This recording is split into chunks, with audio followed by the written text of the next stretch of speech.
वे आक्रमण किए थे, स्वाभाविक था, पर वे द्वारका पर आक्रमण किए, गलती किए।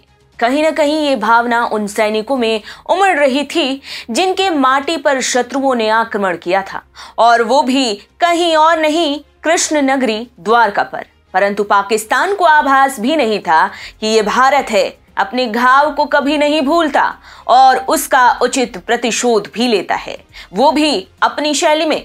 नमस्कार, स्वागत है आपका TFI इतिहास एवं संस्कृति पर, जो परिचित कराएगा आपको भारतवर्ष के इतिहास के अनकही कथाओं एवं अनछुए खंडों से। मैं पद्माश्री शुभम आपको परिचित कराऊंगी कि कैसे भारतीय नौसेना ने अपने पराक्रम का ऐसा अद्भुत परिचय दिया कि आज भी 4 दिसंबर को गर्व से नौसेना दिवस के रूप में मनाया जाता है। आगे बढ़ेंगे, लेकिन उससे पहले अगर आपको हमारा काम और हमारे विचार पसंद आ रहे हैं तो हमारे वीडियो को लाइक करें और हमारे चैनल को सब्सक्राइब कर लें। बेल आइकॉन प्रेस करना बिल्कुल न भूलें। चलिए अविलंब आरंभ करते हैं।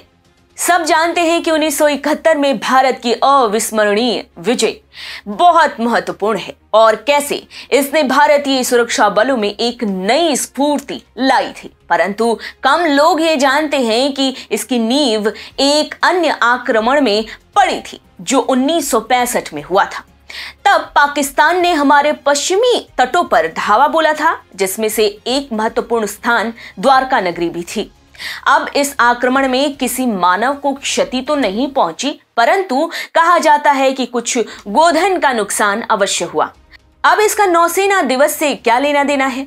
लेना देना है क्योंकि पाकिस्तान की क्षुधा शांत नहीं हुई थी। 1965 के युद्ध में अमेरिका से सीज फायर की भीख मांगकर उन्होंने युद्ध तो रोक दिया, परंतु भारत को झुकाने की खुजली अभी भी इनमें खूब थी और इन्हें अवसर मिला 1971 में।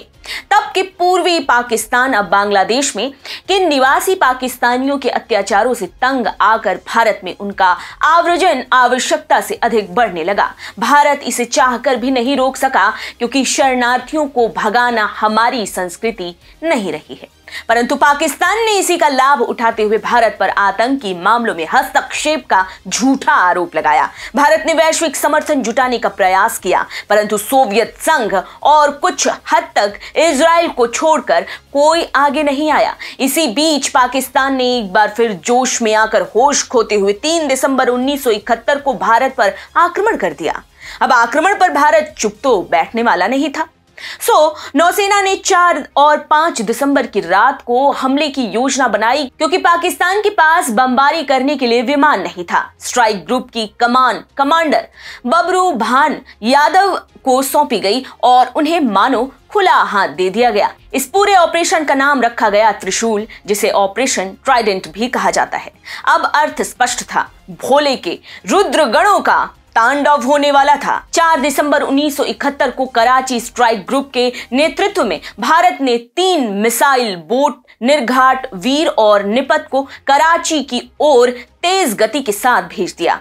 भारतीय नौसेना ने 4 पाकिस्तानी जहाजों को उस दौरान डुबो दिया, जिसमें PNS खैबर भी एक प्रमुख जहाज था।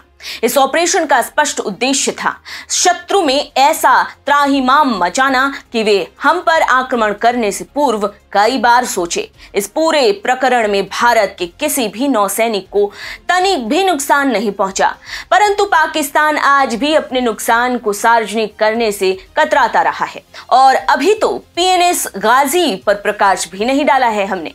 इसलिए शायद कमांडर BB यादव और उनके अधिकतम अफसरों को वीरता पुरस्कार से सम्मानित किया गया, जिसमें कमांडर यादव को देश का दूसरा सर्वोच्च वीरता सम्मान महावीर चक्र प्राप्त हुआ। मई 1972 में वरिष्ठ नौसेना अधिकारियों के सम्मेलन में यह फैसला लिया गया था कि 1971 के भारत पाकिस्तान युद्ध के दौरान भारतीय नौसेना के प्रयासों और उपलब्धियों को मान्यता देने के लिए 4 दिसंबर को भारतीय नौसेना दिवस मनाया जाएगा। और आज भी ये दिन हमारे देश के अद्यम साहस का गौरवशाली प्रतीक समान है। जय हिंद।